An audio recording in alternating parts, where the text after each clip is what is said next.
What role did China play before, during, and after this crisis? China sided with the Pakistan's position when it offered, a neutral and transparent investigation. Chinese have an abiding interest, in my view, in peace and stability of South Asia. India must have been really disappointed because Mr. Trump equally viewed and restrained Pakistan and India, and unlike Indian expectations, did not coerce or pressurize Pakistan unilaterally or supported India diplomatically in this crisis. Indian expectations of American support in the crisis were not met. Indian narrative of pinning the blame on Pakistan was not convincing. That not just the US, but in fact, all the Quad allies of the India also did not support diplomatically the Indian stance. So Exactly. that means Exactly. India has learned the limits of its power and influence when it comes to its irresponsible strategic behavior. It can't take Western support for granted. Announcement by China to rename some of the places in the Arunachal Pradesh region, which is a long-standing dispute between China and India. What is its significance? Arunachal Pradesh is claimed by China as part of Tibet. And this has been their long-standing claim. They do not recognize India's sovereignty over this part.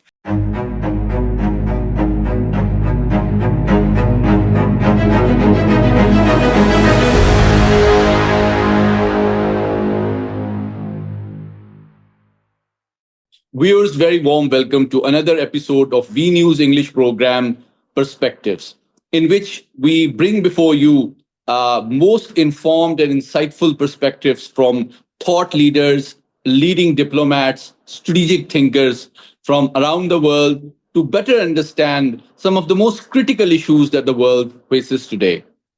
South Asia has just witnessed one of the most dangerous crises in its history, which brought two nuclear powers on the brink of direct conflict.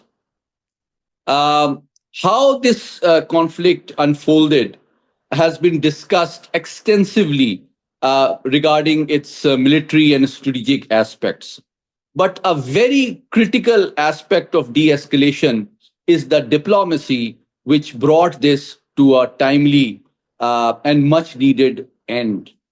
So, in order to understand the role of great powers in crisis management and crisis control, we are joined together today by one of the leading diplomatic experts of Pakistan, who has served for almost 4 decades in Pakistani foreign service with distinction, Ambassador Masood Khalid, who has served as Pakistan's ambassador to China, is a great China expert, and will help us understand the role of China during and after this crisis. So, Ambassador Saab, thank you so much for joining us. Thank you. Thank you very much for giving me this opportunity. Ambassador Saab, let's begin by asking you that much attention has been given to President Trump's announcement that he convinced both India and Pakistan to end the conflict and sort of dissuaded both countries from a nuclear war, which could have led to the loss of millions of lives. And Pakistan has welcomed US President's intervention. But is the US only country which played this role in dissuading India and Pakistan from further escalation? Or are there any other countries which you believe also played an important role? And in this context, I would like to know your thoughts that what role did China play before, during, and after this crisis? Well, thank you very much. You would recall that when this incident took place on 22nd April, and things started heating up, China counseled restraint. And China sided with the Pakistan's position when it offered, a neutral and transparent investigation. And immediately, because of our traditional ties with China, both the countries got in touch with each other. And as the situation escalated, after 10 days or thereabout, Chinese diplomacy also became active. And the first attack or aggression by India, when it took place on Pakistan's mainland and in Azad Kashmir, China immediately got into action once again and gave a serious warning that not only that the situation should be de-escalated immediately, and both sides should sit together and sort out their differences, and that again that the neutral investigation was in order. Now, in that phase, the first phase, Chinese foreign minister, who is also a state councillor and member of the Politburo, Foreign Minister Wang Yi, of course, got in touch with our leaders, with our Deputy Prime Minister and Foreign Minister.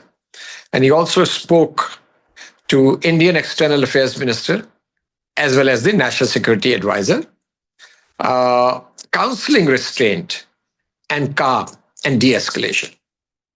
But as we all know, the things, of course, Pakistan also retaliated to that aggression, and our Air Force brought down 5 Indian planes. So generally the world thought that, that would end the matter.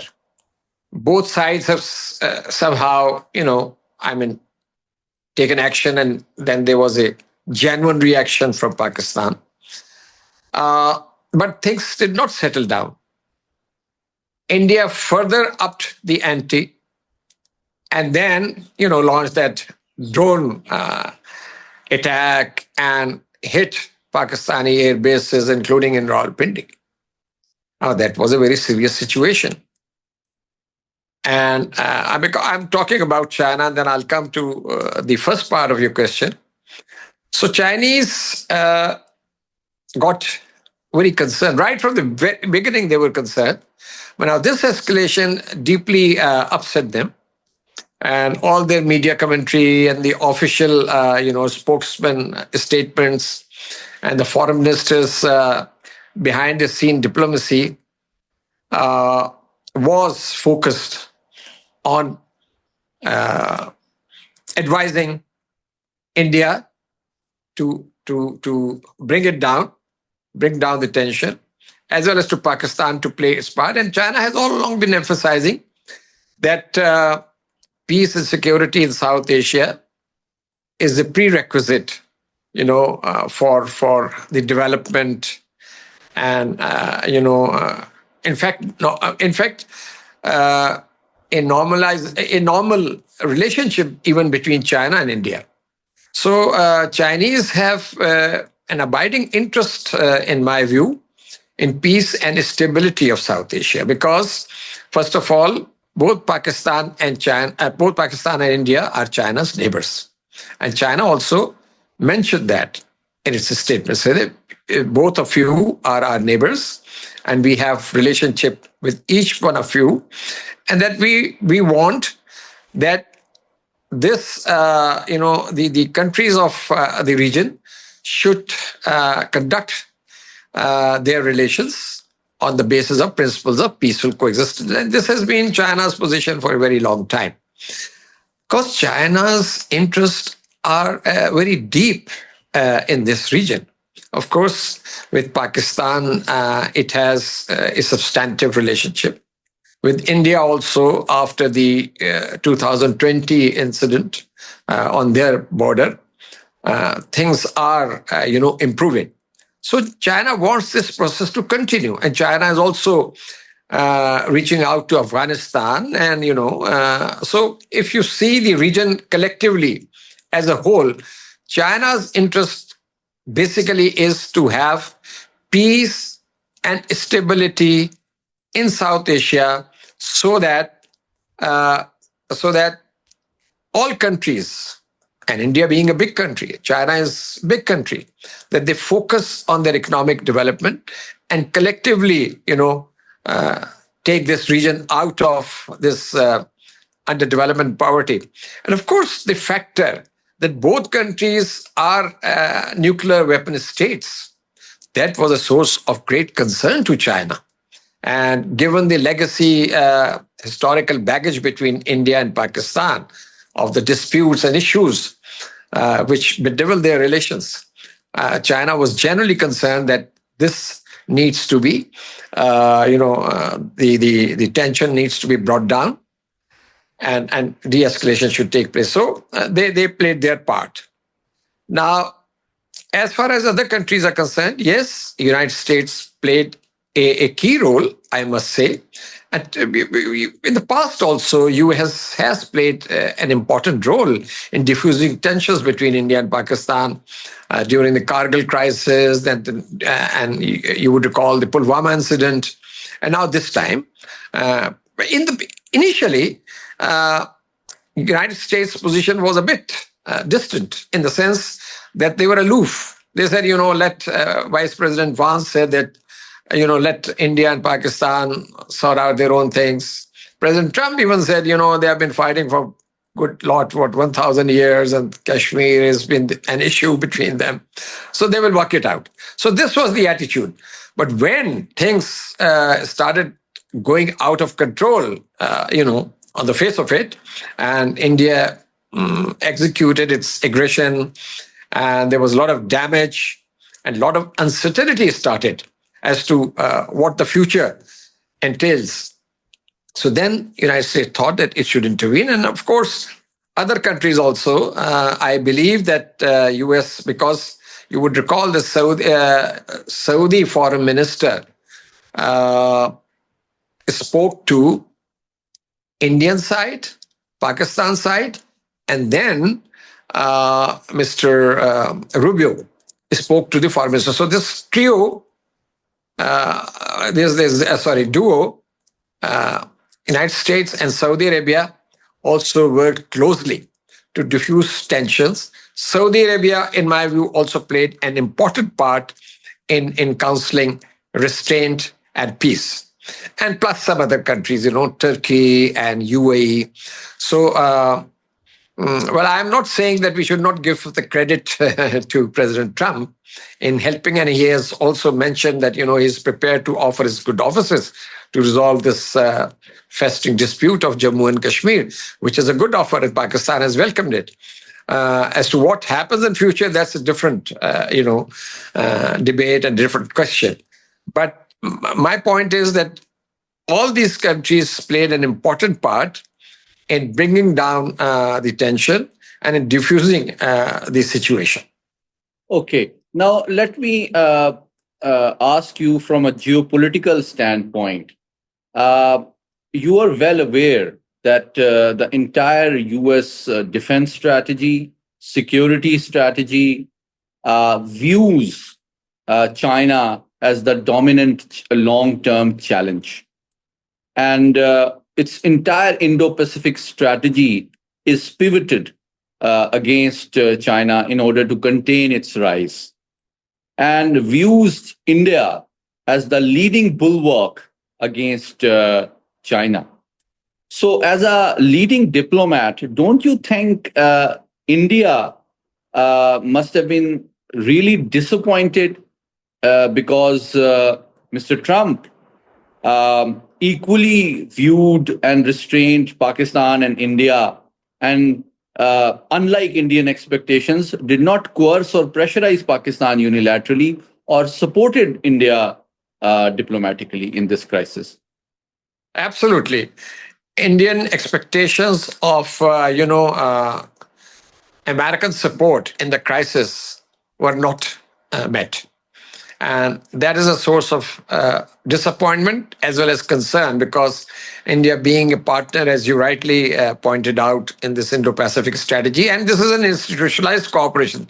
This is not on surface between the United States and India. So, and there are a host of agreements. I'm sure you are aware, our audience is also aware, in the security, intelligence, and technological fields, which India and USA have concluded. So, the US reaction was disappointing for India, no doubt. And But I want your assessment, objectively speaking. Why did US not support India in this particular crisis, despite huge expectations from India to help US agenda of containing China and giving it so much hard power? Is it because they felt that the Indian stance was not compatible with US interests? It was not fair? Or do you think US perceived US Indian actions as irresponsible enough not to deserve support? two things. Number one, that Indian narrative of pinning the blame on Pakistan was not convincing. Number one, nobody bought it. I had thought the West, which traditionally supports India, uh, and their policy is generally one-sided as far as India is concerned. But this time around, because Pakistan took a high moral ground, Pakistan immediately offered an international investigation. And instead of responding positively to that offer, because India blames us that you did not do anything in the past incidents. Your investigation is stalled. Okay, stalled. Now this time around, I'm not going into that debate whether who is responsible, who is not responsible. That is a separate debate. Uh, this time around, Pakistan came out clean and took a high moral ground. Pakistan immediately off. First of all, Pakistan vehemently and categorically denied any involvement, number one. Number two, Pakistan said that we are prepared for an investigation. Instead of accepting that offer, India chose to launch an aggression.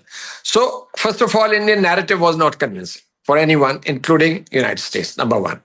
Number two is that, there is this fugitive which Pakistan handed over a few months ago to United States.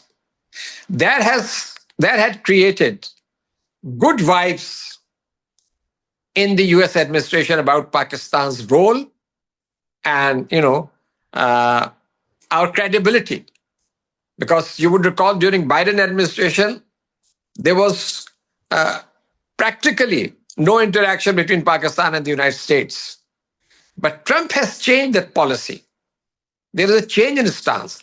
So that goodwill, which we created by handing over that wanted fugitive, who was, I think, caught in Yes. Balochistan. So that is very much in the back of American mind. Number three, there are also doubts and suspicions about India's involvement in in those assassinations in Canada and elsewhere. Although the U.S. administration has not followed up, except giving some pro forma statements, that investigation. You would recall that. But that is very much there, because obviously when a crisis erupts, those policymakers, wherever, the kitchen cabinet discusses all these things. So I think that convinced the US administration, President Trump, to take a neutral kind of stance, let things evolve. And they were actually, in the beginning, they were expecting that India and Pakistan will, do some tit for tat and then it will cool down. That didn't happen. And when it looked that it can get out of control and these countries are nuclear weapon states, then America thought that it's about time to intervene. So I think Indian narrative on terrorism this time, and India has used this bogey since 9/11. I have been part of the processes and I have seen it personally. On every occasion, India has tried to malign Pakistan, to damage our interest internationally at international platforms, multilateral forums. So that had been, but this time, for the first time, India has received a setback because there was no evidence. And I also, mean, it's let me like add, this. It's I think it is very important to point out that not just the US, but in fact, all the Quad allies of the India also did not support diplomatically the Indian stance.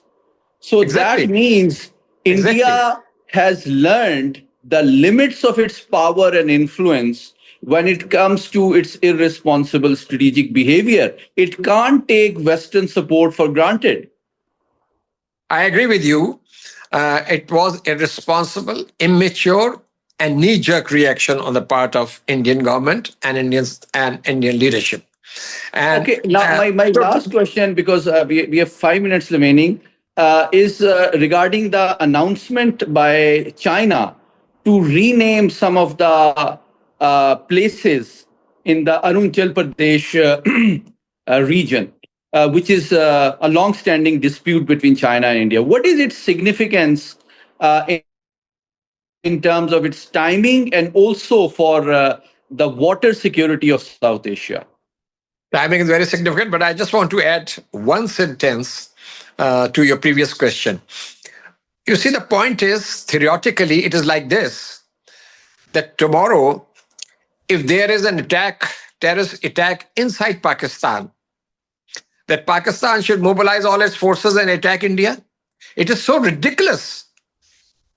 It is such a, I mean, it's such a ridiculous thought process.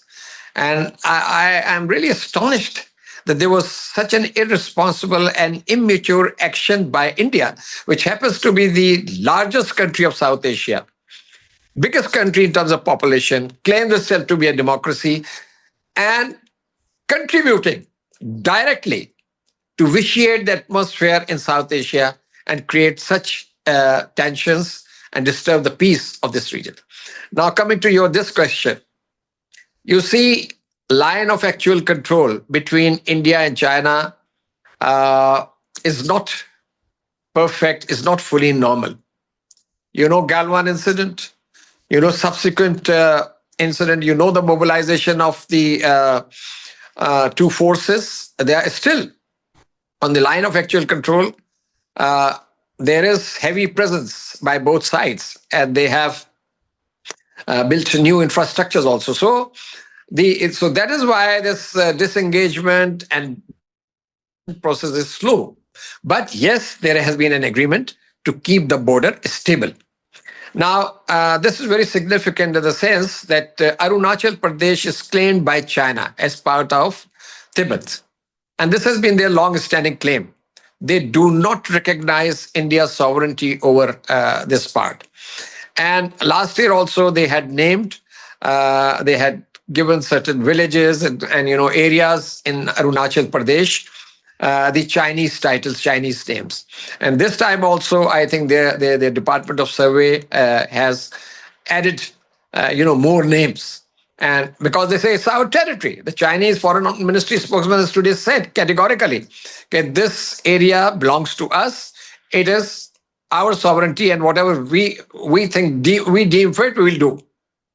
Something to that effect. What is its strategic significance, particularly for water security? Yes, that's why I'm coming to it. You see, Pakistan is a lower riparian country.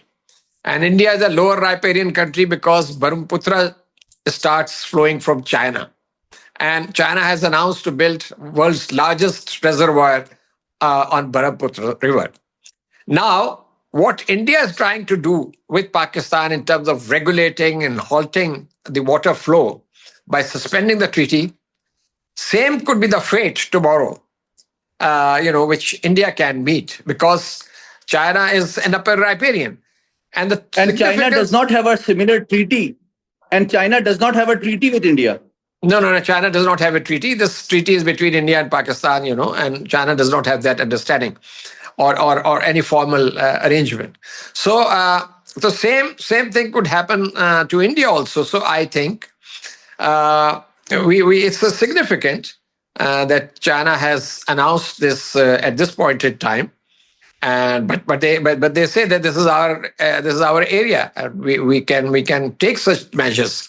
So what my core point is, my moot point is that their border situation is not stable yet.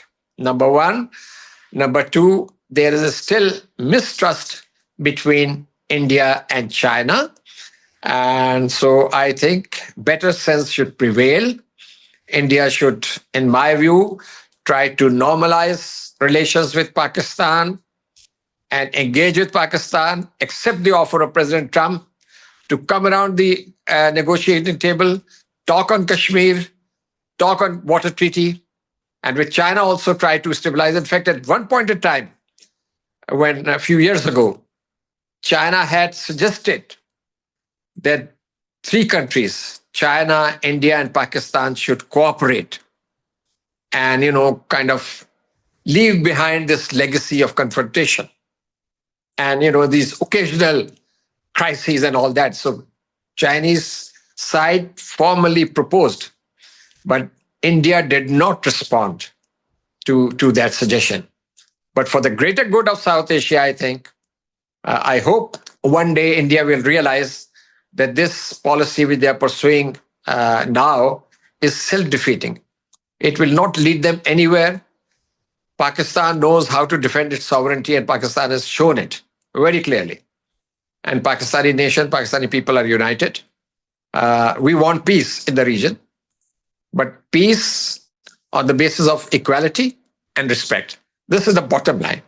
And if that is acceptable to India, if it addresses the Kashmir issue in the sense that there is growing alienation of Kashmiri people there, I would even go as far as to say that there has not been much discussion yet on the possibility of a third party involved in this 22nd April incident in Palagam. You see, the point is that blaming Pakistan immediately is like totally irresponsible and immature. So this is it's too complex, and unfortunately, it is also linked with the historical problems between India and Pakistan. Pakistan, on its part, has tried its best in the past. Pakistan is even prepared to have a dialogue. Ambassador Masood, Khalid, thank you so much for joining us today and sharing your very insightful analysis of the significance of crisis diplomacy by common friends, world powers, regional countries in managing this very dangerous crisis between two nuclear armed neighbors, and also discussing that India overestimated its power, not just militarily, but its diplomatic influence and goodwill with partners and allies. Its Quad partners, US and Western countries, did not feel it was appropriate to support India diplomatically because its locus standi and stance to attack Pakistan without any independent investigation was both irrational and illogical and unacceptable. Secondly, it also revealed that US and Western countries want to build up India, but will not support and waste their hard power and diplomatic capital in supporting India's erratic strategic behavior. Most importantly, China stood beside Pakistan, truly like an iron brother, diplomatically, militarily, the PL-15s, the J-10Cs, and the future forthcoming fifth generation fighter aircraft. So most importantly, today, the announcement of China that it reasserts its sovereignty over territory and resources of Arunachal Pradesh indicates and gives a very important strategic signal to India that if it can stop water towards Pakistan and violate Indus Water Treaty, in case of the water resources of Arunachal Pradesh, there is no treaty between China and India. So if China stops or diverts those waters, India will not have any moral, diplomatic, or legal recourse as well. So India should tread carefully and behave responsibly. Thank you so much for joining us.